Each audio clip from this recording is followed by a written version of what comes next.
BJP ने पिछले वर्ष हुए विधानसभा चुनाव में 7 सांसदों को मैदान में उतारा था, जिसका बड़े पैमाने पर पार्टी को फायदा भी हुआ था।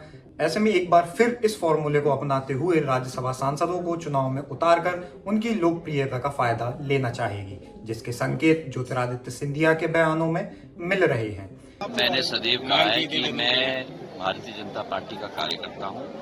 जो पार्टी निर्णय करे उसका पूर्ण सर माथे लगाकर उसका पूर्ण उस निर्णय का पालन करना हमारी जिम्मेदारी है। केंद्रीय मंत्री ज्योतिरादित्य सिंधिया इस वक्त राज्यसभा सांसद और केंद्र सरकार में नागरिक और उड्डयन मंत्री हैं, लेकिन वह मध्य प्रदेश की राजनीति में लगातार सक्रिय रहते हैं। इस बीच उन्होंने लोकसभा चुनाव लड़ने के संकेत दिए हैं।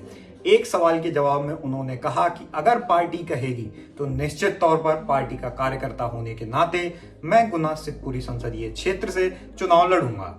बता दें कि यह पहली बार है जब सिंधिया ने 2019 के बाद लोकसभा चुनाव की किसी भी बात को सीधे तौर पर इनकार नहीं करते हुए पार्टी के कार्यकर्ता होने का हवाला दिया है। इससे ऐसा माना जा रहा है कि सिंधिया को पार्टी इस बार लोकसभा चुनाव में उतार सकती है। इसके साथ ही सिंधिया ने कहा कि मैं संख्या की बात नहीं करता, लेकिन तीसरी बार भारत में न केवल भाजपा की जीत होगी बल्कि प्रधानमंत्री के रूप में नरेंद्र मोदी की तीसरी बार सरकार भी बनेगी। सांसद कितने 400 संख्या पार कर पाएंगे? मैंने आप मेरे साथ करीब 22 साल रहे। मैंने किसी भी चुनाव में आपको संख्या कभी नहीं दी। मैं इतना जरूर कहूंगा कि ये आज भारतीय जनता पार्टी के एक कार्यकर्ता की मंशा नहीं है। ये देश की 140 करोड़ जनता की आवाज है। अब की बार नहीं, लेकिन तीसरी बार मोदी सरकार। वहीं लोकसभा चुनाव लड़ने की अटकलों के बीच एकाएक गुना शिवपुरी संसदीय क्षेत्र में ज्योतिरादित्य सिंधिया ने अपनी सक्रियता बढ़ा दी है।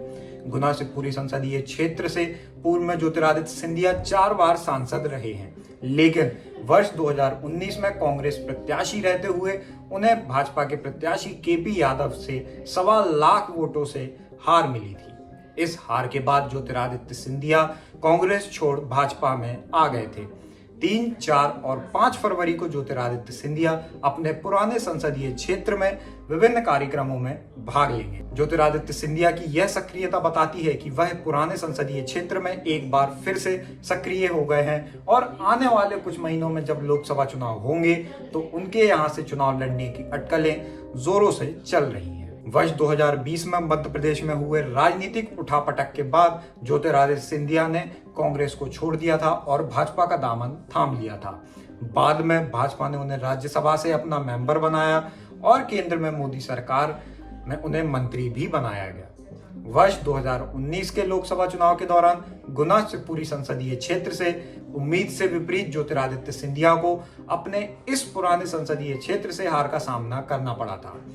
पार्टी नेता भी उनकी इस हार को लेकर अचंभित थे कि उनके पुराने और पारिवारिक संसदीय क्षेत्र में उनकी हार कैसे हो गई, लेकिन राजनीतिक जानकारों का कहना है कि मोदी लहर के आगे ज्योतिरादित्य सिंधिया इस चुनाव में भाजपा के प्रत्याशी केपी यादव को परास्त नहीं कर पाए।